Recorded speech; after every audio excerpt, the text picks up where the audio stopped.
Hi, my name is Myron and I have been an indie game developer for over 25 years. I have been using the Unreal Engine since its first generation and every generation since then, all the way to today's Unreal Engine 5. I have used the Unreal Engine for a variety of applications, including game development, interactive entertainment, interactive business applications, as well as 3D product visualization and more. Today, I'm here to introduce to you my book, Unreal Engine Projects for Non-Coders.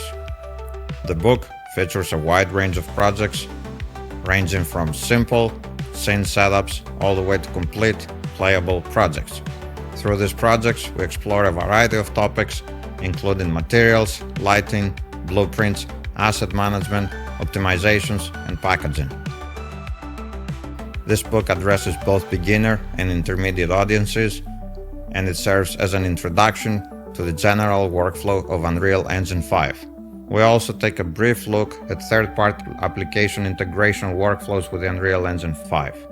If you're a beginner, I hope this book helps you get started with the wonderful world of Unreal Engine project development, and if you're an intermediate user, I hope this book helps you expand your knowledge further. Thank you.